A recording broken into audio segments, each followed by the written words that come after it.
आणि एक महत्त्वाची बातमी तुमच्या आमच्यासाठी गॅस सिलेंडरच्या तुटवड्यामुळे पीएनजी गॅस कनेक्शनच्या मागणीत चांगलीच वाढ झाली आहे। फेब्रुवारी महिन्याच्या तुलनेत मार्चमध्ये पाईप गॅसच्या जोडणीसाठीच्या अर्जात 100%हून अधिक वाढ झाली आहे। फेब्रुवारी महिन्यामध्ये सुमारे 16,000 घरगुती पीएनजी कनेक्शनच्या जोडण्या या करण्यात आलेल्या होत्या, तर मार्चमध्ये एमजीएलनं 33,000 पेक्षा जास्त घरांना पीएनजी कनेक्शन दिलेले आहे। दररोजच्या चौकशा मागील महिन्याच्या तुलनेत या वाढलेल्या आहेत आणि त्या तब्बल 2 ते 3 पटीनं वाढलेल्या आहेत।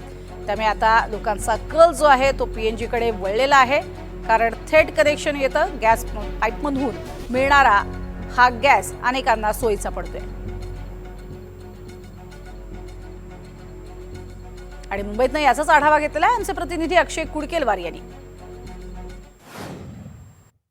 इराण विरुद्ध अमेरिका इस्रायल युद्धाच्या पार्श्वभूमीवर सध्या एलपीजी गॅसचा तुटवडा निर्माण झाला आहे आणि यासाठी पीएनजी गॅसची मोठ्या प्रमाणात मागणी वाढती आहे। मुंबईमध्ये पीएनजी गॅसची जोडणी करणाऱ्या एमजीएल कंपनीकडनं जी अधिकृत आकडेवारी एनडीटीव्ही मराठीला दिलेली आहे, या आकडेवारीनुसार या मागणीमध्ये फेब्रुवारी महिन्याच्या तुलनेत मार्च महिन्यामध्ये या पाईप नॅचरल गॅसच्या जोडणीमध्ये या कनेक्शनमध्ये साधारण 100%हून अधिक वाढ झाली असल्याची माहिती एमजीएल प्रशासनाने दिलेली आहे। फेब्रुवारी महिन्याच्या सुमारास 16,000 जोडणी या एमजीएलच्या माध्यमातून पीएनजीच्या करण्यात आल्या होत्या। वेगवेगळ्या सोसायटीज असेल, वेगवेगळे इमारती असेल, यांना 16,000 कनेक्शन फेब्रुवारी महिन्यात दिले होते। मात्र हाच आकडा मार्चमध्ये वाढून तब्बल दुपटीपेक्षाही जास्त झाला आहे।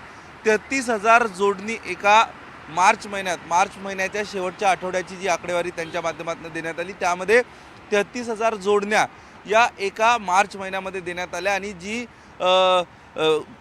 चौकशीसाठी दररोज जे येणारे कॉल्स असेल किंवा रिक्वेस्ट असतील, या दुपटीने आणि तिपटीने दररोज वाढलं असल्याचं या एमजीएल प्रशासनाच्या माध्यमातून सांगण्यात येतं आहे। आपण जर बघितलं तर काही दिवसांपूर्वी राज्याचे नागरी पुरवठा मंत्री छगन भुजबळ यांच्या माध्यमातून देखील 30 जूनपर्यंत तुम्ही पाईपलाईन गॅसचे कनेक्शन घ्या असं सांगण्यात आलं होतं। अन्यथा येत्या 3 महिन्यामध्ये ज्या एलपीजी गॅसचा देखील मोठा तुटवडा निर्माण होईल असं सांगण्यात आलं होतं। आणि या परिस्थितीनंतर आता अनेक ज्या जुन्या सोसायट्या होत्या, ज्यांच्या वेगवेगळ्या कारणामुळे एकमत होत नव्हतं आणि त्यामुळे त्यांच्याकडे पाईपच्या माध्यमातून पुरवण्यात येणारा गॅस मिळू शकला नव्हता, मात्र आता त्या सोसायट्या देखील त्यांचा मार्ग काढतायत आणि या संपूर्ण पीएनजीसाठी एमजीएलकडे अर्ज करताना दिसत आहे। त्यामुळं नक्कीच आपण बघतोय की येत्या काळात ज्या पद्धतीचा पीएनजी पुरवठा सध्या विना व्यत्यय सुरू आहे, तशाच पद्धतीचा अनेक सोसायट्यांना देखील होईल, यात शंका नाही। कॅमेरा पर्सन गौरव मोरेसह अक्षय कुडकेलवार, एनडीटीव्ही मराठी, मुंबई।